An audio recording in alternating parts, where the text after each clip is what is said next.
Bueno, a ver si está ahí Guillermo. Guillermo Moreno, ¿es usted? Sí, sí, claro, aquí estamos. Un placer hablar contigo. Buenas noches, Guillermo, ¿cómo estás? ¿Qué tal? ¿Cómo están? Buenas noches, Guillermo. Bueno, mi nombre es Pato, un gusto. El gusto es mío, che. Bueno, ahí está Guillermo, está en el Gordo Pampeano. Usted sabe que acá existen los alias y mucha gente que tiene su perfil personal, como lo tengo yo en mi caso, y está respetado también eso. El Gordo Pampeano es un amigazo y él tenía muchas ganas de entrevistarlo a usted y propusimos juntos armar este space para poder hacerle algunas preguntas y le agradecemos por el tiempo que se toma porque entendemos que viene de un raíz bastante grande. De hecho, nos pidió entrar un poquito más tarde, así que le agradecemos que esté acá, Guillermo. No, el placer es mío y a disposición. Bueno, se me ocurre, bueno, ahí hay un foro de personas que usted no sé si la está viendo, pero hay unas cuantas personas que estaban muy interesados en escucharlo. Se me ocurre hacer una pregunta y después paso a los coadmin míos para que les pueda, nuestros, digamos, que para que le puedan hacer una pregunta. Guillermo, muchas gracias antes que nada. Y lo primero que le quiero preguntar es, qué tan grave es la situación de la Argentina en estos momentos comparada con otras crisis? Mira, nosotros estamos atravesando una supercrisis. Esto implica que la definimos con esa categoría porque en el mismo tiempo y lugar se dan las condiciones fiscales en términos de déficit. ¿Qué es un déficit fiscal? Cuando los ingresos son inferiores a los gastos. ¿En qué diferencia? Bueno, tomando como medida el Producto Bruto Interno de la Argentina, hay 10 puntos de ese Producto Bruto Interno que hoy estás gastando más de lo que recaudás, por todo concepto. Entonces ahí están dadas las condiciones fiscales que obligaron a la renuncia del presidente Alfonsín y están dadas las condiciones del sector externo. ¿Qué significa esto? La cantidad de dólares que genera la Argentina contra la cantidad de dólares que gasta la economía argentina para su desempeño diario, que generaron las condiciones de la renuncia del doctor de la Rúa. O sea, de la Rúa renunció porque no le alcanzaban los dólares. Alfonsín renunció porque no le alcanzaban los impuestos. Bueno, ahora no alcanzan los impuestos ni alcanzan los dólares. Entonces estamos en una supercrisis. Esto te define la gravedad de la situación. Guillermo, ¿cuál debería ser el comportamiento que debemos tener hoy nosotros, los argentinos, y quienes están en la contienda electoral en este momento tan delicado? Bueno, son dos momentos distintos. Los que están hoy ejerciendo la primera magistratura, estamos en presencia de un presidente que no es apto y de una vicepresidenta que es la gran responsable política de tener un presidente que no es apto. Por lo tanto, ambos dos deberían renunciar y dejar liberadas las posibilidades a las fuerzas políticas, aplicados los extremos de la ley de acefalía, de que se llame a una asamblea legislativa. Y desde los consensos que se consigan en la asamblea, que surja el próximo mandatario, que yo entiendo que tiene que ser un gobernador peronista veterano, que haya atravesado el 89, que haya atravesado el 2001 y que esté bien de salud, para que pueda terminar el gobierno de Alberto Fernández. La contienda electoral será para el año que viene y eso es muy lejos. Primero hay que resolver esta supercrisis porque esto puede desencadenar en una hipercrisis y esto implicaría ya un estado de anomia en la Argentina. Bien, antes de pasarle la pregunta al Gordo Pampeano, que le va a preguntar seguro, ya me dejó ahí picando esto, porque yo en realidad estaba con la idea de que teníamos que todos sostener esto hasta el 2023 y que la clase política se trascienda a sí misma, y usted me está diciendo algo que es nuevo, o yo por lo menos no lo pensaba de esa manera, en relación a lo que muchas personas piensan, ¿no? Que hay que usted dice, que renuncien y aplicar nada más y nada menos que la Constitución y la ley de cefalea. Sí, claro, porque la democracia no vino a hambrear al pueblo, porque entonces pierde legitimidad. Entonces la legalidad no está por encima de la legitimidad. Es imposible. Y si un sistema hambrea al pueblo, ese sistema no es legítimo. Entonces tenemos un problema muy serio. Las formas y el fondo a veces van de la mano, pero cuando tenés que elegir, siempre es el fondo. Y el sistema democrático no vino a hacer sufrir a su pueblo, porque si no deja de ser voz del pueblo, voz de Dios. Nunca un sistema puede ir contra los intereses permanentes del pueblo, y el hambre atenta decididamente contra las familias, disgrega a la sociedad. El hambre es lo que genera la anomia. El hambre genera la anomia. ¿A cuánto estamos de un hambre masivo? Cuando digo hambre masivo, es también que vos tengas hambre. ¿A cuánto estamos de que vos tengas hambre? Muy cerca. No de los muchachos que hoy la están pasando mal. ¿A qué distancia estamos de que vos tengas hambre? Porque tu hambre no se resuelve porque tengas plata, ¿eh? Vos no comés plata. Vos te alimentás de los bienes y servicios que están en el mercado y que vos comprás con tu plata. El sistema, en su fragilidad, que es el sistema capitalista, en su fragilidad, nos hace creer que si tenés plata, tenés bienes. Falso. La plata es un mercado, casi un mercado gráfico, de diseños, de papel, de tintas, de impresoras. ¿Es importante en la economía? Lo es. Pero muchísimo más importante es que estén los bienes. Si no están los bienes, vos vas a pasar hambre. Y estamos a un tris de que no estén los bienes. Ya viste lo que significa no tener gasoil. Bueno, imagínate lo que implicaría que no estén los bienes y servicios en el mercado. La disgregación nacional estaría a un paso. ¿A cuánto estamos de que el mercado no esté abastecido? Bien, Guillermo, perfecto. Gracias por esto que dijo ya en principio. Entiendo que para un peronista de ley debe ser muy duro estar viendo esto. Ya le paso la pregunta al gordo pampeano. Sobre todo porque no vino el peronismo a ver sufrir a su pueblo. Al contrario, el sufrimiento del pueblo argentino generó el peronismo. Somos consecuencia del sufrimiento del pueblo. Y entonces de ninguna manera el sistema democrático puede permitir el sufrimiento del pueblo. ¿Cómo sería tu visión de la democracia si vos empezás a tener hambre teniendo plata? Pero porque no tenés los bienes. Lo que pasa es que vos das por supuesto que están los bienes y que solamente tenés que tener plata para adquirirlos. Pero los fideos no son macho y hembra. Alguien los tiene que producir. Alguien tiene que generar el circuito para que abras la canilla y salga agua. Y entre otras cosas, para que abras la canilla, salga agua, te bañes y no te intoxiques, esa agua tiene que ser potable. Y para que esa agua sea potable, no solo tiene que haber electricidad para las bombas que elevan el agua hasta el tanque de tu casa, sino que tiene que estar potabilizadora con todo un sistema donde la economía toma múltiples decisiones. Entre otras cosas, porque parte de esa agua marrón que saca del río de la Plata y que llega transparente a tu casa, es a partir de que se le introducen elementos químicos que la Argentina no produce y que compra. Ahora, vos no tenés por qué saber todo esto. Porque la verdad que de la misma manera que si mañana no, Dios no lo permita, te tenés que operar del corazón, vos no vas a pretender saber cómo funciona el aparato, bueno, es ridículo, absolutamente, el aparato circulatorio, bueno, no le vas a estar explicando al médico que te opera, al cirujano, bueno, lo dejás y te entregás. Bueno, con la economía muchas veces pasa lo mismo. Lo que pasa es que a diferencia de una operación del corazón, muchas veces en la economía se empieza a opinar desde un pretendido sentido común y muchas veces los economistas decimos que el menos común de los sentidos es el sentido común. La democracia vino a satisfacer las necesidades del pueblo y entre ellas las necesidades materiales. Y las necesidades materiales se satisfacen con bienes y servicios que si no están, el pueblo se disgrega.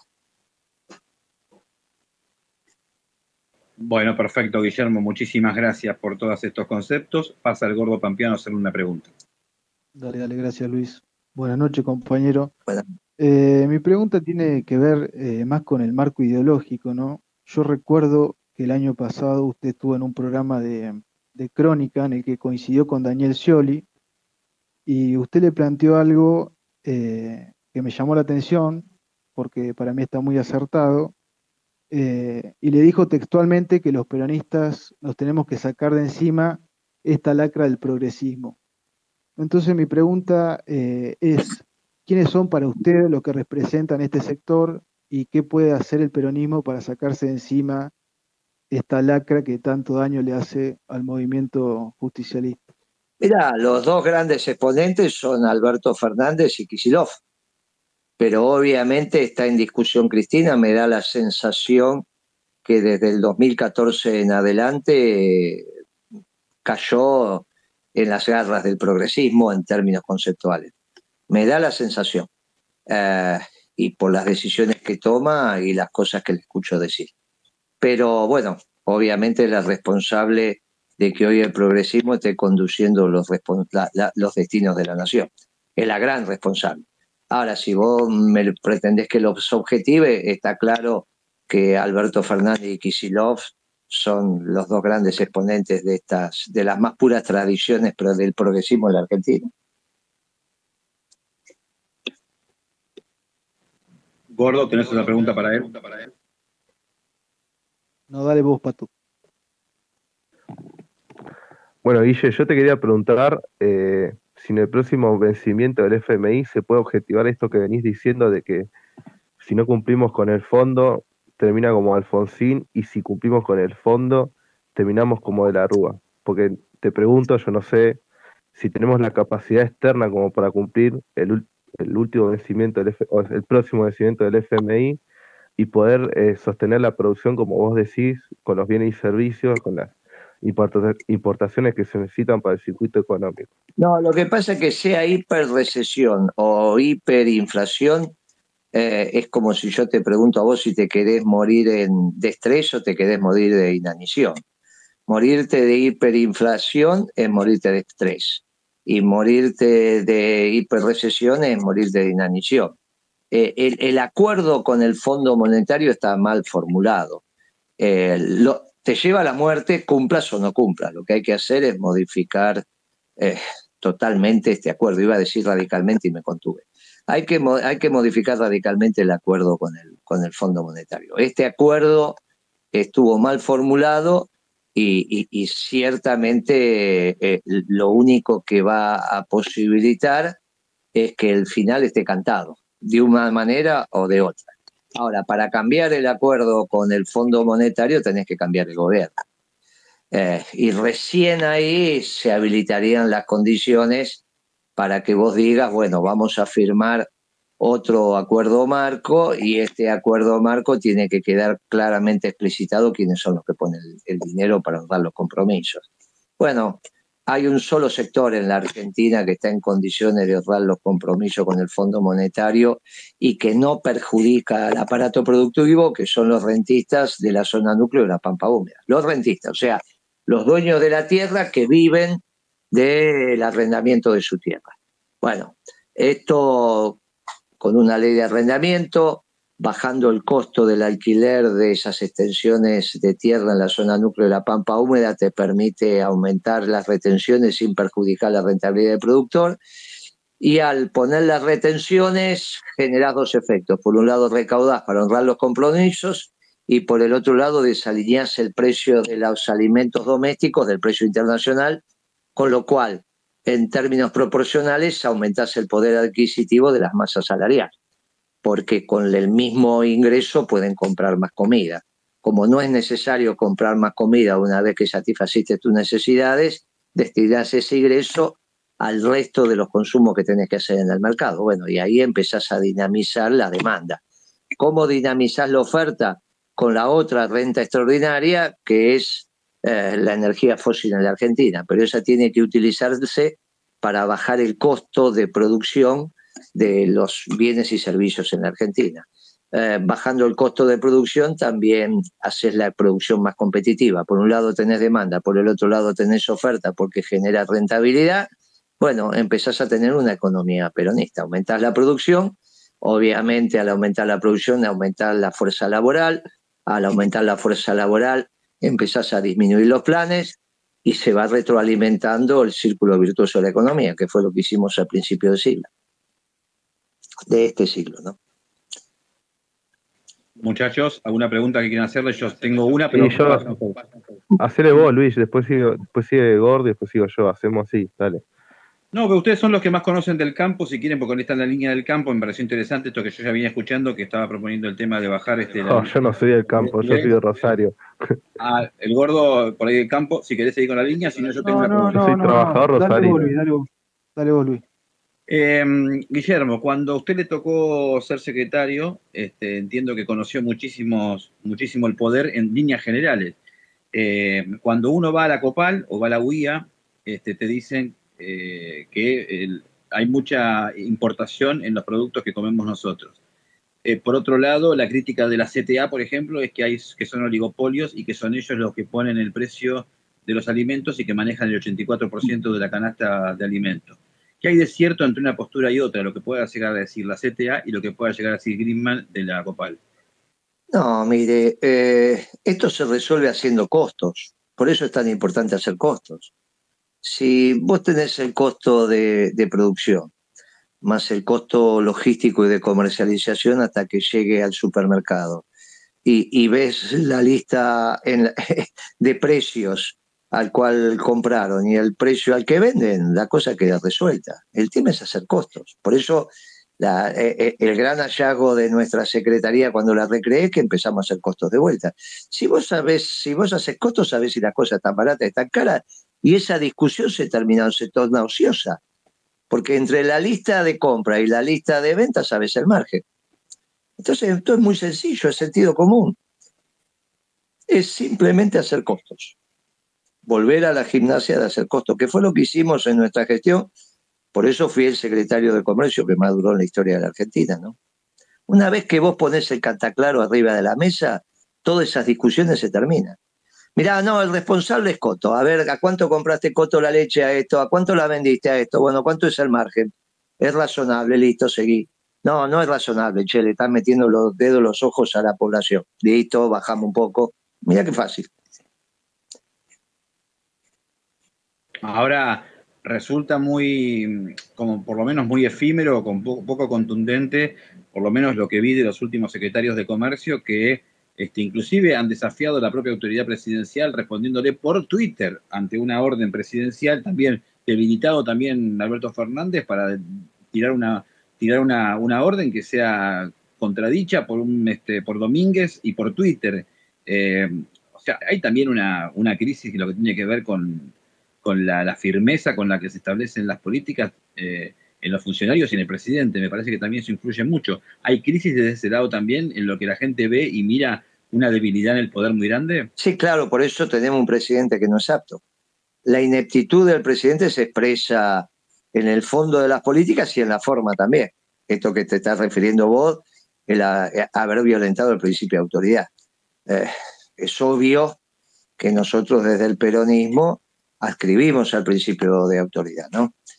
Que tiene que ser legítima, que tiene que ser legal, pero hay un principio de autoridad. Es obvio que las sociedades se ordenan alrededor del principio de autoridad. No hay ninguna duda al respecto. La voz del que manda es la voz del que manda. Que tiene que persuadir, no hay ninguna duda. Pero la voz del que manda es la voz del que manda. Por eso es importante que se mande a partir de claridad. Por eso, cuando vos tenés las reuniones con los empresarios y ponés los costos arriba de la mesa, se terminan todos los debates. Ahora te están diciendo que la electricidad está cara o está barata. Y que en función de eso, que los subsidios de acá y los subsidios de allá. Y si no sabemos el costo del mega en la Argentina, ¿cómo sabemos que del megawatt, ¿no? De eso estoy hablando. ¿Cómo sabemos que la energía está cara o está barata? Es un absurdo esto. Bien. Gordo o Facu, ¿alguna pregunta para hacerle? Te quería preguntar a Guillermo, él siempre propone a futuro como candidato de transición a algunos de los gobernadores que hayan pasado por las grandes crisis.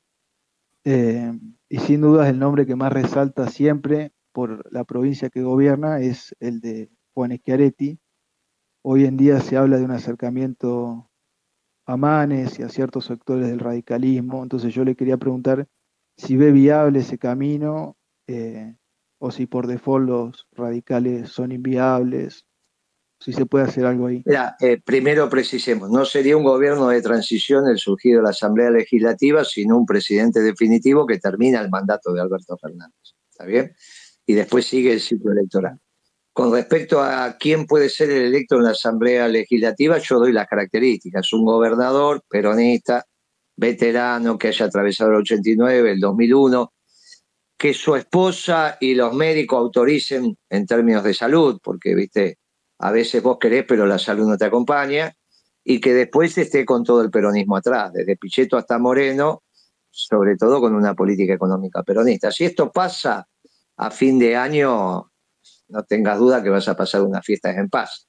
Uno de esos candidatos es Schiaretti. Ahora, él también tiene su juego y podrá elegir una fórmula mixta para el año que viene si esto no se da y finalmente de alguna manera se llega al año que viene, cosa que hoy digamos, estaría realmente puesta en discusión. Pero bueno, yo te digo que Schiaretti reúne, no solo él, también lo tenés a Infran, también lo tenés a Rodríguez A, también tenés un ex gobernador que está volviendo a la actividad como Berna, que son los que hoy te Sí, como provinciano mío. que son los que hoy te podría decir que reúnen esos requisitos. Pero bueno, tirar nombres se pueden, pero la realidad es que cuando vos tenés una edad determinada, los médicos opinan y opinan mucho, ¿no? Entonces podemos decir que Schiaretti, si después su salud no lo acompaña, su esposa dice que no, mirá, no está en condiciones, me parece que tenemos que definir las características del hombre y que después la Asamblea Legislativa elige en función de los que estén disponibles. Usted habla, Guillermo. Sí, perdón, Facu. Va. No, habla, Luis, habla. No, por favor. Guillermo, usted habla, cuando habla de la salud psicofísica, entiendo, de una persona que tiene que llevar el gobierno a buen puerto para que tenga gobernabilidad el país y no tenga una crisis mucho más profunda de la que tenemos ahora, con lo que está diciendo usted perfectamente. Lo entiendo, la renuncia de Alberto y Cristina en estos momentos, como para poder sacar un poco esa tensión que hay, que realmente ya no la soportamos más. Está perfecto. Y cuando se habla ya de los candidatos a disputar el poder en 2023, esos candidatos no tienen que también reunir una serie de condiciones que tengan que ver con su estado físico, su estado emocional, porque estamos cansados también de ver traumas en el gobierno que van a resolver, hombres traumatizados que van a resolver sus traumas con el reconocimiento en el gobierno, y después resultan que terminan siendo unos fraudes tremendos porque no tienen ni la energía, ni las ganas, ni la vocación, y solamente fueron a buscar reconocimiento no sé, por cuestiones que no han tenido en otras circunstancias, si no han ido a un psicoanalista, por decir algo. Sí, es cierto lo que vos decís. Por eso el método de selección en la política es tan cruel. Es muy cruel. Yo no conozco otro más que las disputas internas. Por eso nos habíamos puesto de acuerdo en el Partido Justicialista que la fórmula electoral para el año 19 iba a salir o por consenso de la dirigencia o por una disputa competitiva en las PASO. Bueno, no se dio ninguna de las dos. El problema de Alberto Fernández que no atravesó el método de selección. Él fue elegido por Cristina Kirchner en una decisión en soledad absolutamente irresponsable de Cristina, por eso tiene que renunciar porque es la gran responsable política de esto. Pero la realidad es que ese método de selección que es tan cruel para elegir al presidente va en la dirección de lo que vos estás diciendo. Esto significa reunir, que vos conozcas al candidato de una manera tal que te permita que no acontezca lo que vos acabas de describir también. Sí, porque a mí me parece que pasa por un lado también, que yo lo noto muy... A ver, estamos todos en esa, porque no es que siento que todos buscamos el reconocimiento, ser queridos, ser aplaudidos, nada, todos lo buscamos de alguna manera y estamos todos involucrados en eso, pero cuando ya es en la política, y que papá mirame y te condono la deuda por 70 millones, o papá mirame porque, bueno, voy a hacer esto y después terminan haciendo un moco que terminan complicando la vida a todos. Me parece que por lo menos, yo no sé si decirle a usted esto, pero a mí me parece que en la política hace falta un psicofísico, como me lo piden a mí en el laburo. Bueno, no estaría mal. Yo creo que eso se resuelve en el método de selección, pero no estaría incorrecto. No está mal lo que estás diciendo, decir, bueno, que todos los candidatos hayan atravesado un psicofísico. Me parece que puede ser. No sé cuál sería el criterio, porque vos no te olvides que en el psicofísico, sobre todo físico, a veces vos quedás afuera porque no te dan los requisitos determinados del físico para los trabajos. Acá hay que definir con precisión. Lo psíquico me parece que sería hasta natural. Lo físico, mirá, qué sé yo, perfectamente algún minusválido puede ser presidente sin ningún problema y a veces en un trabajo no lo puede hacer. Por eso hay que ser preciso en eso, sobre todo en lo físico. Pero bueno, me parece que lo psíquico, que es lo que vos estabas haciendo hincapié, podría ser perfectamente. Ahora es difícil que en el método de selección alguno que pueda pasar el método de selección, aunque si tiene alguna enfermedad psíquica, porque va quedando en el camino, van quedando en el camino. Van quedando. El método de selección en la política es muy cruel, vos partís de esa base, es muy cruel. Bien, Facu, ahí tenías una pregunta para Guillermo. Pato. Pato. Guillermo, te iba a preguntar, ¿vos crees que en la segunda presidencia de Cristina, Debido y vos perdieron la interna con Kicillof y todo el progresismo? Después tengo otra, pero ahora quería ir con esta. Sabés que hubo una interferencia, entendí la segunda presidencia de Cristina y algo de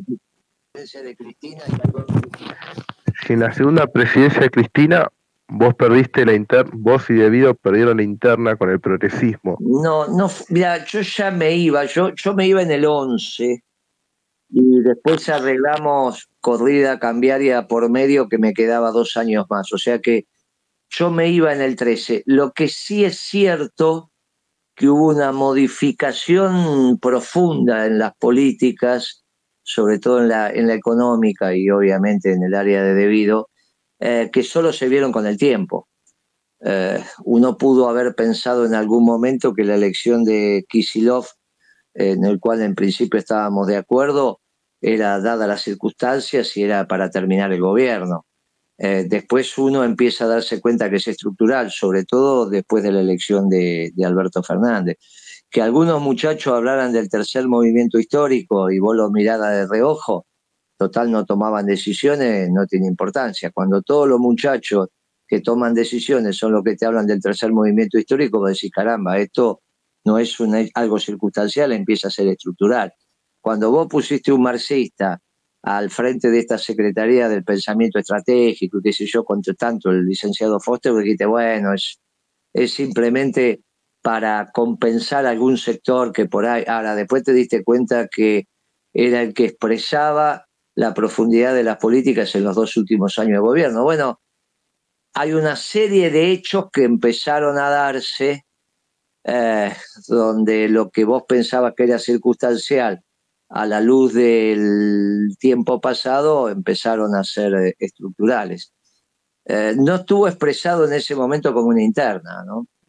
Yo particularmente para el 2013 me iba, pero hoy a la luz también del tiempo uno puede decir, sí, mirá, estaba definido que te iba, pero estaba definido que cambió el gobierno y por lo tanto no solo en nombre, sino en dirección de las políticas, con lo cual evidentemente se perdió la interna, porque se perdió el eje peronista del gobierno, que era el eje dominante, ¿no? Bien, chicos. Ahora tengo otra. Vos siempre teorizás visualizás un supuesto embargo comercial a China y es nuestro principal aliado comercial después de Brasil. ¿Cómo ves si esto realmente es objetivo, el tema del AUKUS? ¿Dónde podemos colocar nuestros productos? ¿Eso nos puede traer una crisis externa? Bueno, también? hoy estamos, ¿no? Entendido como sector externo el ingreso y egreso de dólares. Mirá, en todo caso serían los negocios futuros. ¿Cuál es el espacio natural de la Argentina para realizar los negocios que completen su diseño productivo. Me parece que vuelve a ser la gesta sanmartiniana, ¿no? El eje Buenos Aires, Lima, Bogotá, Caracas. Me parece que por ahí es el lugar natural de los negocios de la manufactura y los servicios argentinos. Y hay que, sí, reconvertir el espacio productivo, sobre todo el sojero, en la zona núcleo de la pampa húmeda. El maíz, el trigo es de colocación generalizada en el mundo. La soja ya es un poco más complicada. Por eso me parece que se debería auscultar atentamente esto, cosa que se está haciendo. En los sectores vinculados al campo hay algunos sectores que vienen a conversar y que van siguiendo los acontecimientos para ver si la hipótesis manifestada se va comprobando. Uno diría que la hipótesis de la segunda medianera se va construyendo. Esta semana las declaraciones de Tony Blair fueron contundentes, ¿no? Tenemos que defender a Taiwán, eso fue lo que dijo Tony Blair. Con lo cual está claro que hay un posicionamiento en el eje Atlántico Norte entre Gran Bretaña y Estados Unidos que va en esa dirección. Con lo cual nos complica por el lado del eje Ascensión-Malvinas, ¿no? El eje militar, que está ahí, el dominio de los británicos sobre el Atlántico Sur. Esto es evidente. Muchachos, ¿les parece que, Guillermo, usted puede aceptar algunas preguntas de la gente que está en el foro? No sé Yo tengo una Perdón, tengo una que me escribieron por privado. Después, si querés, ya no hago más preguntas. Sí, no hay problema, puede preguntarlo. Sí, no hay problema. Usted puede preguntar. Bien, pasarle la pregunta esa.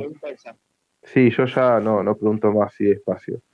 Me dicen, Pato, fíjense si le pueden pedir a Guillermo que explique las diferencias más de índole filosóficas entre el peronismo y el progresismo. Y otra pregunta sería, que estaría buena, es que a pensadores nacionales o historiadores revisionistas leyó o con cuáles se formó. Mira, sobre lo segundo, tenemos que reconstruir a la luz del pensamiento nacional nuestro proceso histórico. Nosotros estamos en algunos grupos de estudio repensando la línea nacional, y en esa línea nacional, sobre todo fin del siglo XIX, se están rescatando algunos elementos de aquellos integrantes que también participaron activamente para la construcción de la patria. Me parece que en eso tenemos que revisar la continuidad de la construcción de la patria ahora que quizá la estemos perdiendo. Y entonces todo aquel que haya generado y consolidado la patria lo tenemos que poner en un lugar distinto a donde solíamos ponerlo cuando la patria no estaba en discusión. Esto es muy importante que tengamos en claro. Hasta hace muy pocos años atrás, la discusión en la Argentina no era sobre la existencia o no de la patria, sino qué tipo de patria. Y hoy empezamos a reflexionar alrededor de la continuidad de la patria, y sobre todo de la patria que heredamos, que va desde La Quiaca hasta el Polo Sur. Y bueno, entonces todos aquellos que la forjaron, y obviamente que podemos tener discusiones sobre la tipología, hay un ordenamiento inicial que es la patria como existencia. Después, la patria justicialista es lo que nos aúna a nosotros. Pero cuando Perón dijo primero la patria, estaba diciendo, mirá, primero la patria. E incluso nosotros vamos a bregar siempre por una patria justa, pero dábamos por sobreentendido la patria. No estaba en discusión la existencia de la Argentina. Hoy está en discusión la continuidad del patrimonio común. Con respecto a la diferencia con el progresismo, está claro, nosotros somos unos clásicos, somos del pensamiento de las profundas raíces grecorromanas, hispánicas, africanas y de los pueblos originarios. Ahí tenemos un pasado común y transitamos un presente para construir un futuro conjunto.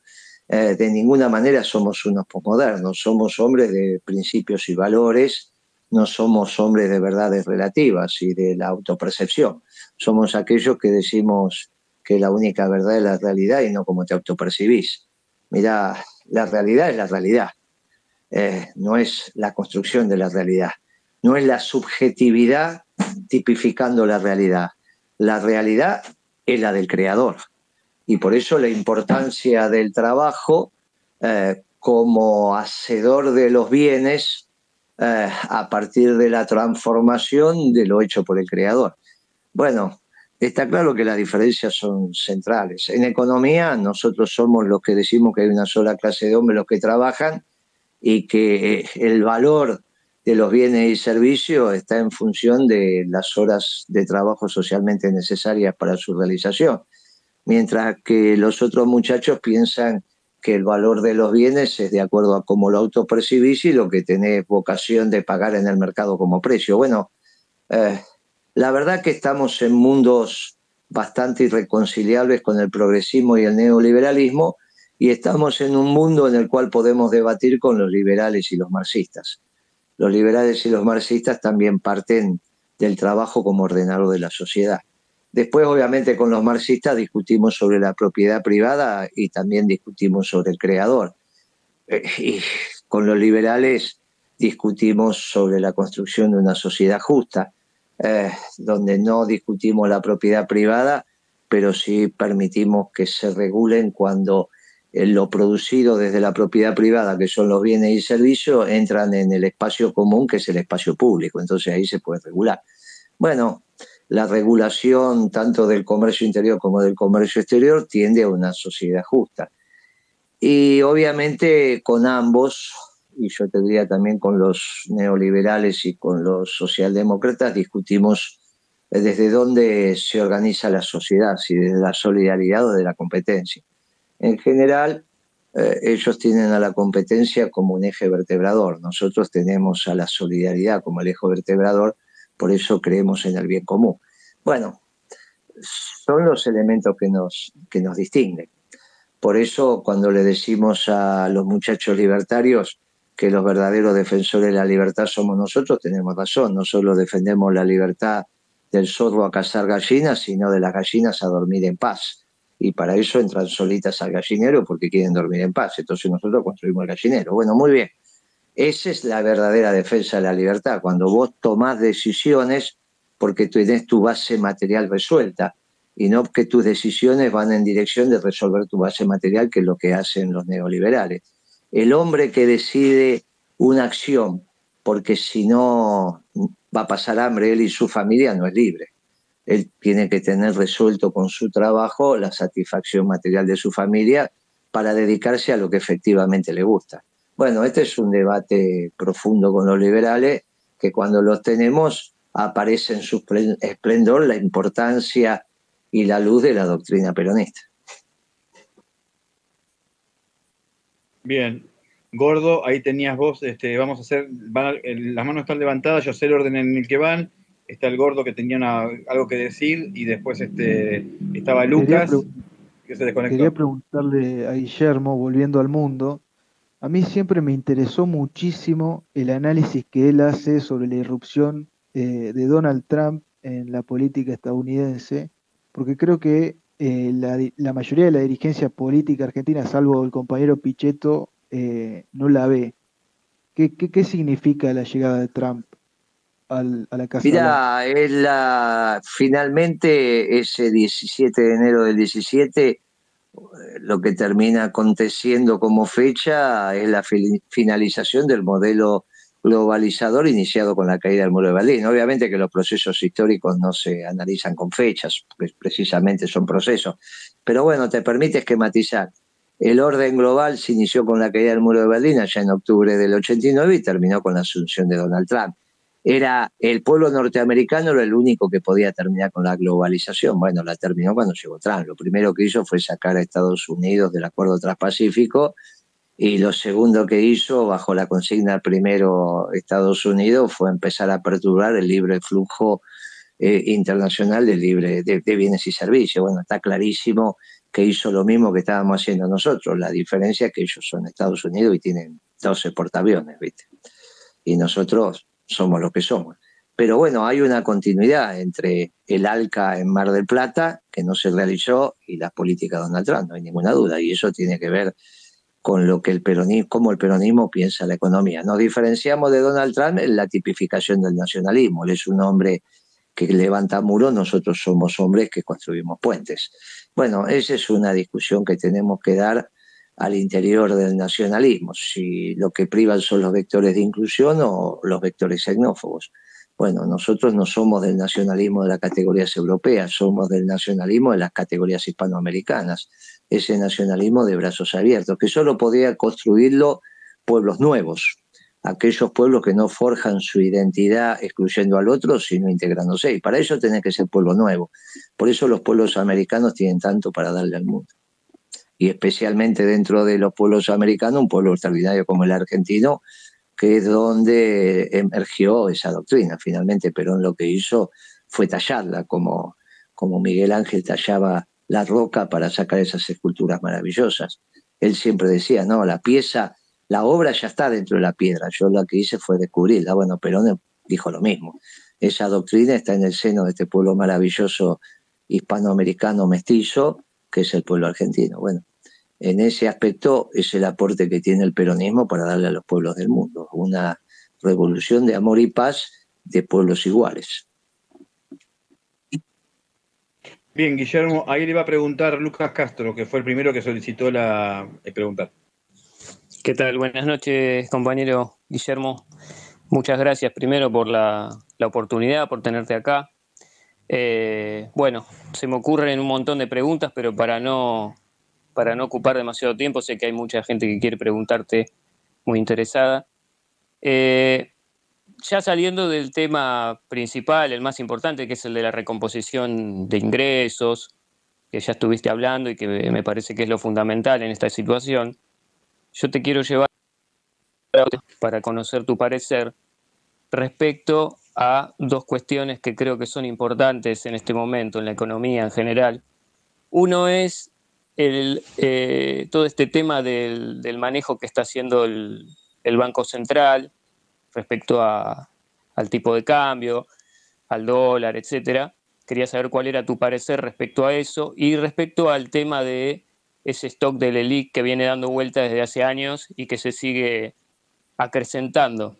Básicamente esas serían mis preguntas. Muchas gracias. Mira, el manejo que ha hecho el Banco Central de la política monetaria es un asco y hace parte de este gobierno absolutamente irracional que está conducido por un inepto. Entre ellos está este stock de LELIQs, que son los hermanos menores de la LEVAC, que ya empezaron y tomaron auge con Banoli también en el Banco Central y Kicillof en el Ministerio de Economía. No en esta envergadura, pero ya empezó a ser utilizado como instrumento. Por eso digo que este ciclo económico comenzó con Kicillof y termina cuando termine ahora, que ya está agotado. Pero es un ciclo económico que contiene los 2 últimos años del gobierno de Cristina, los 4 de Macri y estos 2,5 que van de Alberto. Entre las LEVAC y las LELIQ hemos construido instrumentos, las LEVAC eran para todo público, las LELIQ son para los bancos, que perturban el normal desarrollo de la política monetaria y que deviene de estos procesos de esterilización que tenés que hacer del excedente de dinero creado o emitido, producto fundamentalmente del déficit fiscal. Hay que darle una solución y obviamente se la vas a dar en el marco de resolver el tema fiscal, y resuelto el tema fiscal y que el Banco Central no tenga más que generar financiamiento espurio de ese déficit, bueno, con el crecimiento de la economía y el ordenamiento de que tengas que hacer con el sistema financiero. Es una situación delicada. No adscribo a la teoría de un bono que consolide eso en cabeza del Tesoro, y porque de alguna manera son la contraparte de los depósitos del público por lo tanto igual tendrías que emitir para eso, para resolver esos depósitos, ni tampoco que los depósitos del público sean otra vez confiscados en una especie de plan Bonex, al menos temporalmente. Me parece que hay que encontrarle el mecanismo en el marco del crecimiento y que ahí las proporciones vayan cambiando. Y quizás sean una serie de instrumentos mixtos en función de la calidad y el tipo de depósito que haya en el sistema financiero. Pero está claro que es algo que hay que terminar y de raíz en el momento que cambias el método, que cambias el esquema de acumulación de capital y pasas del rentista especulativo al de producción y trabajo, porque las LELIC son un instrumento clave en esa economía de especulación. Bien, contestado Lucas. Marta Frejero, periodista. Voy a hablar, buenas tardes, de peronista a peronista. Con respecto a la economía, considero que hay que hacer lo que usted está explicando, que por supuesto no sabemos el cómo, o sí lo sabemos, es que Alberto y Cristina renuncien. La pregunta es, ellos no van a renunciar, ¿por qué no se entregó Cristina y Alberto? Y en ese orden, ¿por no ir presa? ¿Qué considera? No lo sé, mira, yo no, la verdad que tampoco me interesa penetrar en la psiquis de Cristina. Yo sé que se equivocó y que tiene que renunciar. Después si lo hizo por esto, por aquello, eso casi diría yo que va a la jactancia de los intelectuales. Los hechos prácticos lo que me demuestran es que se equivocó rotundamente aplicando una metodología que la caracterizó de irresponsable, pero que incluso pone en duda el por qué no pensó que se podía equivocar. Pero claro, cualquier persona que ante una decisión extrema piensa que se puede equivocar, lo que hace es consultar. Pero eso ya está dentro de sus características psicológicas. La realidad es que se equivocó, nos metió en un brete y por eso tiene que renunciar. Yo igual, con respecto... Estamos de acuerdo. Igual con el tema de Cristina presa o no presa, yo creo que en el marco de la Asamblea Legislativa hay que hacer un acuerdo entre las fuerzas políticas que a los presidentes vivos, que no son más de 3 hoy, Duhalde, Cristina y Macri en ese orden, bueno, Alberto obviamente después, no los puede indagar un juez de primera instancia. Eso es una barbaridad. Un juez de primera instancia no le dan las tripas para indagar a un presidente que le explique los secretos de Estado. No te dan, no, esto es una aberración. Si algún presidente cometió algún delito, lo tendrá que juzgar e interrogar un ministro de la Corte o el que él delegue, su equipo. Esto tiene que estar en el marco de los secretos. Ningún país blanquea sus secretos de Estado en un tribunal, y muchas veces las decisiones tomadas por un presidente, incluido Macri, están precedidas de decisiones de Estado y de secretos de Estado. A mí me parece que esta tontería de querer ver a los presidentes presos lo tenemos que terminar. Se llame Macri, Cristina, Duhalde o Alberto, hay que terminar.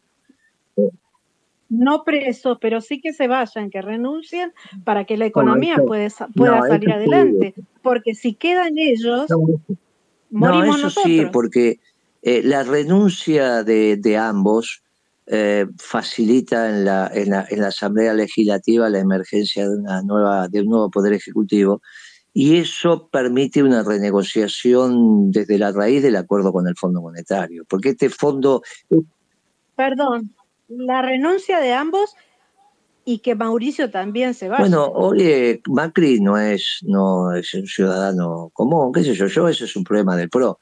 Yo sí, por eso estoy diciendo que el candidato tiene que ser un gobernador peronista para terminar el mandato. Yo creo que es necesaria la renuncia de ambos, bien como decís vos, porque eso es lo que da legitimidad para renegociar un nuevo acuerdo con el fondo. Este Poder Ejecutivo está invalidado, lo acaba de firmar. ¿Cómo va a renegociar algo que hace 4 meses que firmó? Esto es ridículo. Bueno, ciertamente lo que hay que hacer es un nuevo Poder Ejecutivo que explique con precisión quién va a poner la plata para honrar los compromisos que se terminen las condicionalidades, ya le explicamos hasta el cansancio de dónde saldría esa plata, y poner a la Argentina a crecer. Pero esto arranca renegociando el acuerdo con el fondo, y lo tiene que hacer otro equipo de gobierno, empezando por el presidente. Por eso coincido perfectamente con vos. Muchas gracias.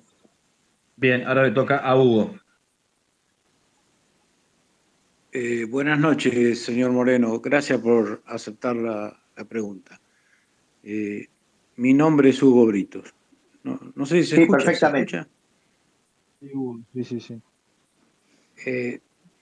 Mire, bueno, es muy rico todo lo que se podría conversar con usted, pero como estamos viviendo, en mi opinión, y tengo los suficientes años que ya lo hemos pasado, una situación dramática en el país, realmente la veo dramática, muy parecida a lo que fue el 89, con la diferencia que el 89, cuando se estaba yendo Alfonsín, ya había un presidente electo, y hoy miramos para todos lados y no encontramos a nadie. Entonces, yendo a tratar de ser conciso, y sé que conoce de muchas cosas, pero de economía mucho, le preguntaría, ¿qué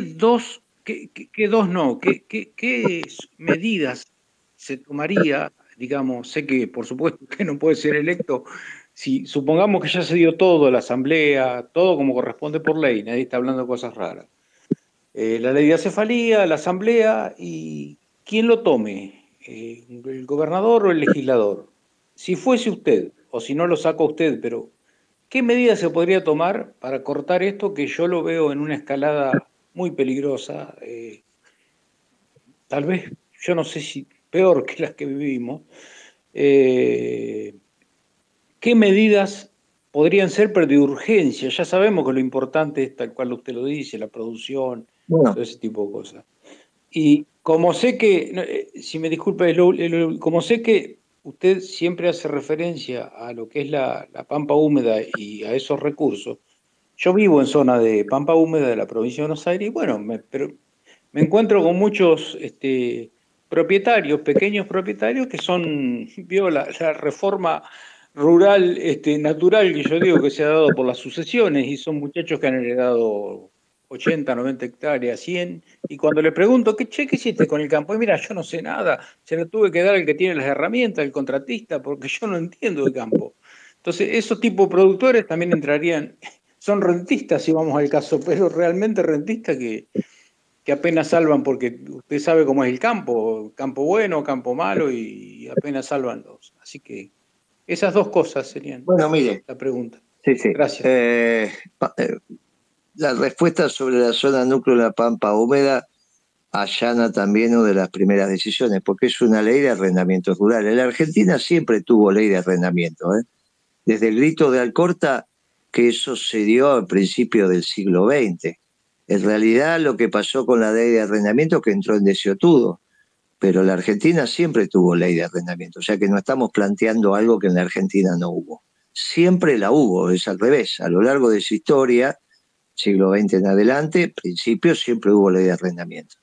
Mire, lo que no puede acontecer hoy es que cuando el trabajador compre el litro de leche le esté pagando el alquiler de la tierra al dueño de la tierra en un quantum que el tambero hoy debe estar entregando el 40% de lo que cobra en términos de alquiler. El 40% de lo que cobra el tambero. Entonces, nos tenemos que poner de acuerdo en ese esfuerzo patriótico. Si usted tiene un pequeño campo, seguramente lo estará explotando, con lo cual ahí no hay alquiler. Ahí no hay alquiler, ahí lo que hay es ganancia del productor, que uno no la tiene que tocar. No tiene que tocar ni la ganancia del productor, la que se lleva el productor, la que se lleva el contratista, que yo entiendo que usted se refiere al contratista, a los dueños de las grandes máquinas que hacen los labores, ni hay que tocar lo que se llevan los trabajadores. Lo único que estamos hablando es la renta que deviene de las grandes propiedades. Si son pequeñas propiedades, en general las trabajan.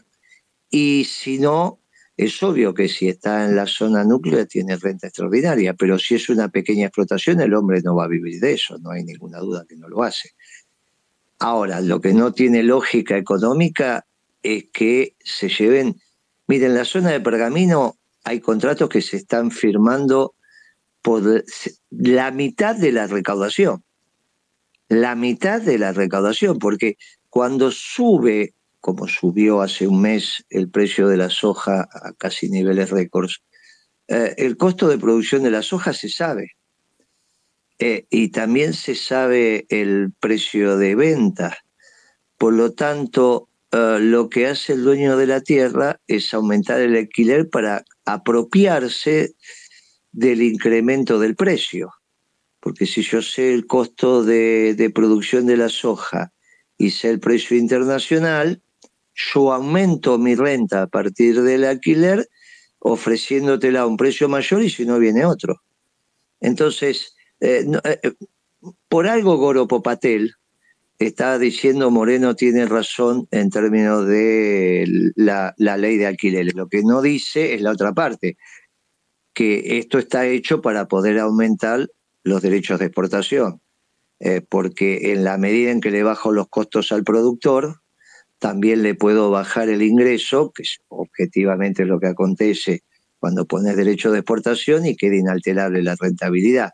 El esfuerzo patriótico lo tienen que hacer hoy los propietarios de la tierra en la zona núcleo de la Pampa Húmeda, porque es donde hay una renta extraordinaria producto de la alta productividad, al margen del tamaño de la parcela, al margen de que sean 10.000 hectáreas o sean 300 hectáreas en esa zona, en esa zona. Ahí se produce la mitad de los alimentos que consumen los argentinos. También hay que ordenar rápidamente el precio de la energía en función de sus costos de exploración y explotación.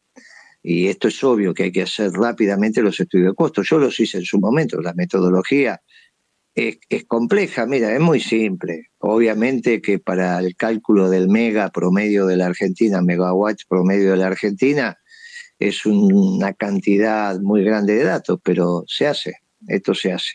Y entonces, cuando vos tengas el costo de la generación más una ganancia justa y razonable sobre el capital total empleado, desde la cadena de transformación de cualquiera sea los elementos energéticos en electrónicos, esto es cómo transformás el agua, la energía que hay en el agua, en electrones. Bueno, esto es Chocón, esto es Yacyretá, esto es Piedra del Águila. ¿Cómo transformar la energía nuclear en electrones? Bueno, eso es Atucha, Embalse, Atucha 1, Atucha 2. ¿Cómo transformar lo térmico en electrones? Bueno, eso es Central Costanera, Central Puerto, o la que quieras decir. Bueno, eso, una vez que vos tenés el costo y le sumás una rentabilidad lógica, justa y razonable sobre el capital total empleado, tenés el precio de venta. A partir de ahí, y que ordenaste, y con eso vas a ordenar la macroeconomía, tenés que hacer un magno acuerdo de precios y salarios, un magno acuerdo social que también defina el tipo de cambio competitivo, el nivel tarifario, la tasa de interés, etcétera, etcétera. Tenés que llamar al segundo Congreso de la Productividad y el Bienestar General. Solo los sindicatos y los empresarios en un espacio común saben dónde vos vas a priorizar los elementos a partir de las tecnologías convenientes, las tecnologías que están dispuestas pero que sean convenientes para la Argentina para dar un salto de productividad. Y ese salto de productividad, para que no se incremente la plusvalía relativa y pierdas el debate con los marxistas, tiene que ir a parar a los sectores del trabajo. Por eso hoy la economía argentina estaría en condiciones de retribuir el 60% para los trabajadores y el 40% para el capital. El 50-50 no es una verdad del peronismo, era una definición de política económica en función del estado del arte en aquellos momentos. También tenés que definir, obviamente lo vas a hacer en el marco del Congreso de Productividad, cuáles son los mercados de referencia a los cuales querés apuntar como productividad, porque vos no vas a pensar que vas a tener un costo en la industria textil similar al de Bangladesh, porque esto es imposible. Tienen que ser sociedades donde la justicia distributiva sea también la que reine. Tenés que resolver el tema de qué haces con las empresas del Estado. En eso el peronismo es muy claro. Los que defienden los intereses permanentes de la patria no son los cuadros políticos, sino es el movimiento obrero organizado. Entonces, muchas de las propiedades que hoy están en manos del Estado tienen que pasar a manos de los obreros organizados en su tercer escalón, que es la Confederación General del Trabajo, y que tiene que ser única. También, y yo entiendo que en la medida en que vos pongas el 51% de las acciones que hoy tiene el Poder Ejecutivo en manos del confederal de la CGT, el movimiento obrero se va a unificar y la CTA rápidamente se integrará al confederal de la CGT. De esa manera, el ingreso de los trabajadores no va a ser solo sueldo y salario, sino renta de propiedad, con lo cual vas construyendo ese 60-40 que habíamos hablado antes. Bueno, está claro que tenés que tener una política monetaria prolija y que tenga que ver con el sentido común de una política monetaria que tienda a incentivar la inversión y no que financie el déficit fiscal, porque eso ya lo hemos contestado antes, perturba el ordenamiento macroeconómico. Superávit fiscal primario tiene que ser un método, tiene que ser un objetivo y un método permanente, porque es la única manera de honrar los compromisos que te devengan las deudas externas y la deuda interna también. Yo no necesito superávit fiscal, lo que necesito es superávit fiscal primario de un cuanto suficiente en pesos que te permitan, luego de su cambio por dólares, honrar los compromisos externos cuando sean en dólares y con los pesos cuando sean internos. Para que te sobren dólares, que los vas a cambiar por esos pesos, también tenés que tener equilibrio en la cuenta corriente de la balanza de pago, con lo cual tenés que tener una balanza comercial superavitaria muy importante. Hoy sería del orden de los 17.000 millones de dólares de piso de balanza comercial. Para eso tenés que tener un tipo de cambio competitivo, que ya lo hablamos, pero también tiene que estar ayudado por la Administración de Comercio Exterior. Yo cuando lo hice éramos una mosca blanca. Bueno, después de Trump esto está aceptado en el mundo. En fin, son las medidas de un modelo de desarrollo que lo vamos a presentar, el plan económico peronista, el próximo 28 de julio a las 5:30 de la tarde, 17:30 horas, en el Sindicato del Vidrio, Balbastro y Avenida La Plata, Balbastro 543. Están todos invitados los que quieran participar. Guillermo, usted me dirá, hay 2 preguntas que quedan del foro y ya cerramos. Sí, pueden ser, y si no, si son complejas, no digo las preguntas en sí, pero por ahí la respuesta la dejamos para otra oportunidad, de acá a un mes, 45 días, las contestamos. Pero bueno, si son 2 y son razonablemente, porque ya, imaginá, hoy arranqué a las 6 de la mañana, ya a esta altura me quedé, por más que uso baterías de largo alcance, ya no tengo más, ya me quedé agotado. Pero bueno, vamos con esas 2 preguntas para que los compañeros no se malquisten conmigo. Por favor, le pido a José y a Rubén, que son las 2 preguntas que quedan, que vayan a lo concreto, porque Guillermo me dio media hora y la verdad que se extendió un montón, nos dio ese tiempo, así que, José. Hola, Guille, ¿cómo te va, querido hermano? Hola. Hola, Guille, mira, yo te conozco, la primera vez te conocí en Mar del Plata, en un club que lleva un apellido que no es lógico. Pero vamos a otra cosa, Guillermo, a lo puntual. Vos hablaste un poquito de un marxista que teníamos en el gobierno, pero no te escuché decir nada sobre el muchacho Galucio. Sí, tenés razón, ese fue un gran error de Cristina también. Trajimos un gerente que estaba en Inglaterra, estaba en Londres, y es el único muchacho que yo conozco que, siendo empleado de una petrolera, a los 3 años terminó dueño de una petrolera. La verdad que nunca vi eso. Nunca vi un gerente que se transforme en dueño en 3 años, ni un empleado. Pero bueno, sí, fue un error garrafal el plan de negocio de Galucio, fue un error garrafal. Bien, perdón, Iglesias, pero tenemos que ir rápido. Rubén. Hola, Guillermo, ¿cómo te va? Buenas noches. Guillermo, yo te escuché en todos los medios de comunicación plantear este panorama que tenemos en el presente, en donde lo anunciaste muy claramente. Más allá de algunas cosas que acuerdo con vos y algunas diferencias que tengo que reconocer que vos, el presente que estamos viviendo, lo has anunciado muy claramente. Y hay una palabra que te he escuchado decir muchas veces, que es anomia, que es una palabra muy peligrosa y que, como vos dijiste recién, estamos cerca de eso. Yo tengo una actividad donde vos tuviste, que es el mercado concentrador de frutas y hortalizas, donde yo soy productor. y eso me da la posibilidad de tener un termómetro de qué opina la gente, porque como vos bien sabes, en el mercado de abasto se concentran todas las culturas, todas las clases sociales, y desde el pibe que recién sale de estar en una prisión o el que tiene mucho campo.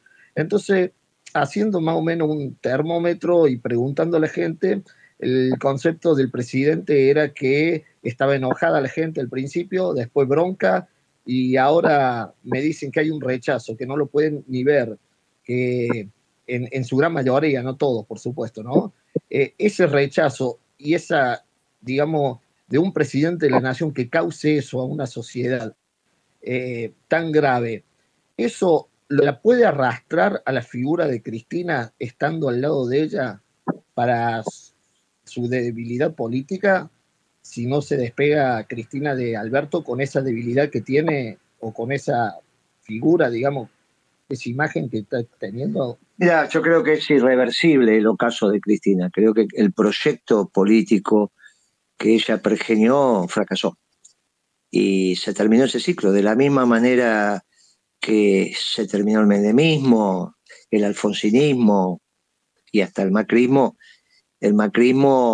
hoy por hoy todavía está vigente producto del fracaso de este gobierno. Si no, se hubiese terminado con la derrota electoral. Mirá, creo que eso se terminó. Como proyecto de país está terminado. Después puede ser la figura que en términos individuales más votos tenga, pero tener los votos y no tener proyecto de país no sirve para nadie. El proyecto de país que pensó Cristina del 14 para acá fracasó. Por lo tanto, como proyecto político se terminó. No hay proyecto político sin proyecto de país, no hay proyecto individual. No, mi proyecto político es que quiero ser presidente y después veo lo que hago. Bueno, eso no existe. Eso fue Morales cuando dijo quiero ser presidente del radicalismo y después vamos a armar los equipos técnicos para estudiar qué tenemos que hacer con el país. Bueno, eso no es un proyecto político, eso es un proyecto personal de trabajo. Para eso yo los ayudo a poner una ferretería y se dejan de bromar y joden menos al pueblo, ¿no? Bueno, Guillermo, muchísimas gracias por la respuesta que dio. Le dejo a mis coadmi que lo saluden, porque son los que propusieron de tenerlo a usted acá. Yo le agradezco muchísimo y el respeto que ha habido por parte de la gente. Y también le digo de paso que, no sé, a los que quieran militar con usted, ¿dónde lo encuentran y cómo Bueno, militan? no hay ningún problema. Entra, al contrario, te lo agradezco. Entran en las páginas que hay de Principios y Valores, de Líos, de la Brigadier General, en la provincia de Buenos Aires, en Capital o en el resto del país, y a partir de ahí se conectan, no hay ningún inconveniente. Y los que andan cerca, se acercan a Tucumán 810, Tucumán de Regala, primer subsuelo, y ahí están los compañeros que lo reciben y empezamos a trabajar. Bueno, muchachos, salúdenlo a ustedes dos, que les queda eso y ya lo dejamos. Gracias, Guillermo, por participar. Me quedó una pregunta que si te motivas con videos de Alfonsín los sábados a la noche como el presidente o no, pero bueno, la dejamos para otra. ¿Te imaginas que con 67 años, si encima un sábado a la noche miro los videos de Alfonsín, me echan de casa, hermano, ya a esta altura del partido, imagínate que no es fácil. Ya son 67 años. No, me dijeron que escuchás mucho Bob Dylan, Sí, Guillermo. Sí.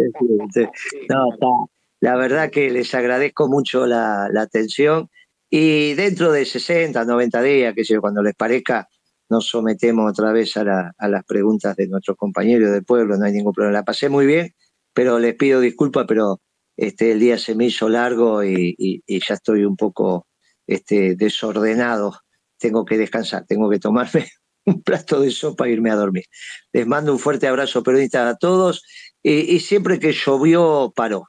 Y nosotros los peronistas que sabemos que tenemos la doctrina verdadera y que ilumina, les decimos a los que nos están escuchando, no garantizamos la victoria, pero sí garantizamos la lucha por una patria justa, por una patria libre, por una patria soberana, finalmente por la patria peronista, justicialista que Perón nos legó en su doctrina. Muchas gracias a todos.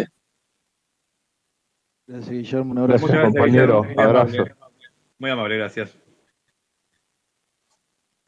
Bueno, así pasaba por este space Guillermo Moreno, hablando un poco de lo que era la realidad política actual, social, la crisis y también tirando otras ideas respecto de también qué soluciones y entre los títulos fundamentales que eran, bueno, a mí me marcó eso porque yo venía diciendo que había que tratar de dar un salto cuántico de calidad y avanzar en 2023, pero dijo que Cristina y Alberto tienen que renunciar para aflojar toda esta tensión que hay. Parece que es un título importante. ¿Qué dicen ustedes? Interesante. Hay otro título que pasó de largo. Él reconoció que con Debido perdieron la interna en la segunda presidencia de Cristina. Dato muy relevante. Sí, totalmente. Y otro que a mí me compete más por ser pampeano es que lo puso a Carlos Berna en la palestra de posibles candidatos. Terrible. Vamos con el compañero Berna. Ni el compañero Nasser se animó tanto. Sí, ahí voy a dejar que entre a José Iglesias, que está pidiendo. Está Manu Quieto ahí de oyente, el vocalista de La Mancha Rolando. Abrazo, Manu. Aguante La Mancha Rolando, viejo. Muchas gracias, compañero de La Mancha de Rolando, para Manu Quieto. Gracias por participar. Los que quieran ahora un pequeño debate acerca de cómo vieron, podemos hablar. José Iglesias está pidiendo un micrófono, pobre, tuve que bajarlo porque si no Guillermo se nos iba, estaba muy apurado. Tanto mientras lo meto a José, tanto Gordo como vos, ¿cómo vieron la charla? ¿Qué les pareció? ¿Dejó algo interesante? ¿Cómo lo vieron? Bien. Yo le pude preguntar qué era de esas tres cosas que quería. El tema de la infiltración progresista en todo lo que es el justicialismo, que él siempre es muy crítico. Después, lo que significó la llegada de Donald Trump, me parece que el tipo es uno de los pocos que dan el clavo con eso. Creo que él y Pichetto son los únicos de la dirigencia política que más o menos la ven. Y después el tema de Schiaretti, ¿no? Que se está hablando de una posible fórmula con Facundo Manes. Así que quedé satisfecho con eso. Chicos, volviendo un poquito acá al espacio que hicieron ustedes, que me parece fantástico, porque la verdad que tanto el Gordo como Pato, como vos, Luis, laburan muy bien y son muy puntuales. Me cortaron -10 porque me faltó algo muy importante. Él habló de los futuros, de los presidentes en vida, y se olvidó de la mejor alumna del general Perón, María Estela Martínez de Perón, presidenta de todos los argentinos, que está viva todavía y la tenemos que reivindicar, porque era el linaje con la continuidad del peronismo. Antes que Chirola lo voto a ella. Si lo van a poner de nuevo a Chirola, lo voto a ella. Pero olvídate que es 10.000 veces mejor que Chirolita. No, por eso José. Aguante Isabel. Porque lo de Galucio iba más allá todavía. Una pregunta y se nos iba Guillermo porque no tenía más tiempo, porque en realidad nos dio media hora y se fue hasta casi 50 minutos. Por eso fue que te dije, bueno, ahora subís para poder completar un poco la idea para que todos entendamos. La reportó Guillermo, loco. No, indudable, eso es indudable. Eso no tengo nada que decir. Lo único que me quedó un poco caliente, chicos, pero bueno, yo lo respeto y lo respeto mucho, ¿sabes, Luisito? Y vos, Pampa, no, por también. Por eso, José, me gustaría que vos completes tu idea respecto de lo que vos también pensás de Galucio, para que también entendamos nosotros un poco desde tu visión, como tipo que sabe de todo esto, tu mirada acerca de Galucio, porque la pregunta te intriga. Pero vos fíjate, Luis, que él tuvo una salida, según él, que le duró 2 años más, pero fue precipitada por el tema del marxista, que hablaban bien, que no hace falta que diga que se llama Kicillof, ¿no? Y los aprietes de Galucio hacia Kicillof para que salga Guillermo Moreno, para que ellos dos puedan hacer sus negocios. Bien, perfecto. Se entendió perfectamente. Ojalá te la pudiera haber contestado él, pero la dejamos para la próxima, José, no hay problema. Rubén, Lucas también estaba ahí, Cris. ¿Me escuchás ahí? Sí, perfectamente. Hola. Rubén, Lucas, Cris. Bueno, Luis, los felicito a los dos. Gordo, Luis, la verdad que un lujo bien armado, muy bien organizado.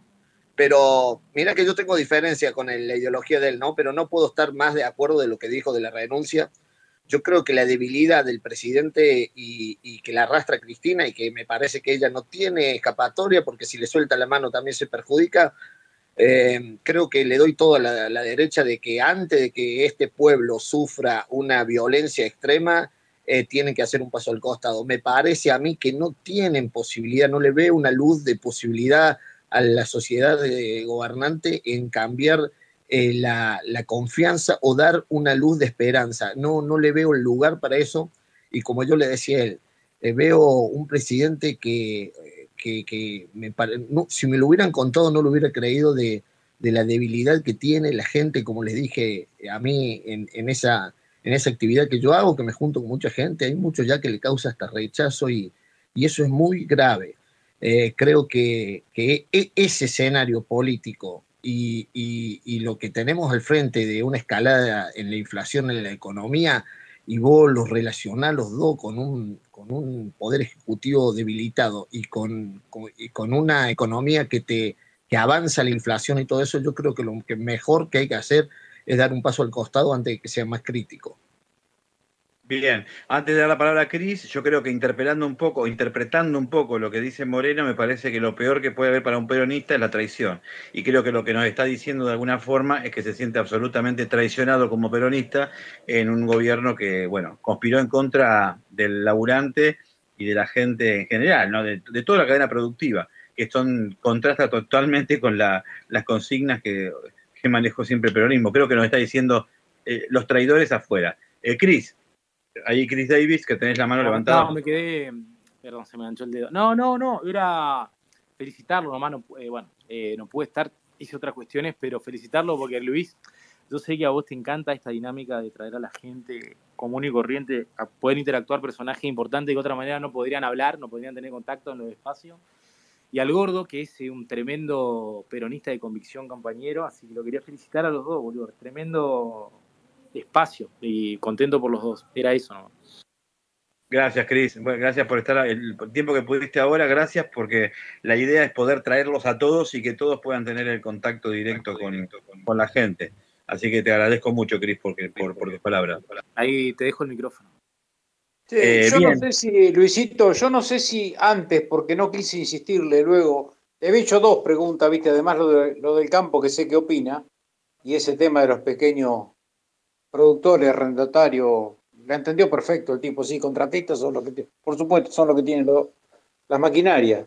Pero antes yo le había preguntado qué medidas tomaría de urgencia. Yo no sé si tal vez lo dijo antes en la exposición, porque yo cuando ingresé ya había hecho un tramo de su exposición.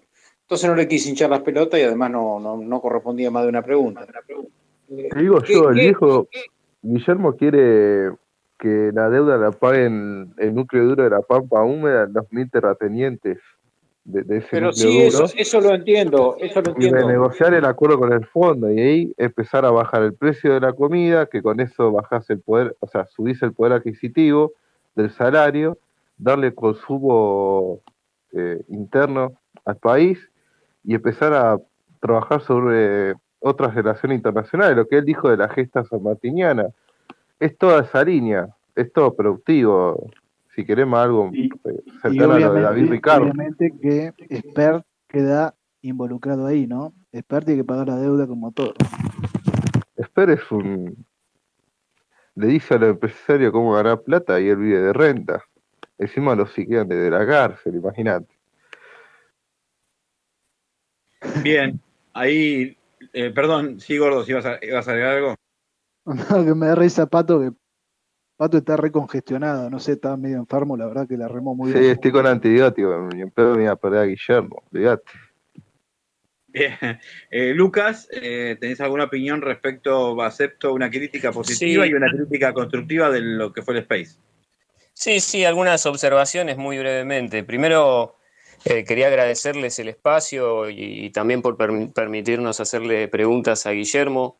Que estuvo muy generoso, como siempre. Yo lo sigo mucho, lo escucho mucho, más allá de a veces no coincidir en todo, como cualquiera que escucha a a cualquier personalidad política, puede coincidir en alguna cosa, en otra no, pero siempre me parece muy rico lo que él plantea, lo que él dice.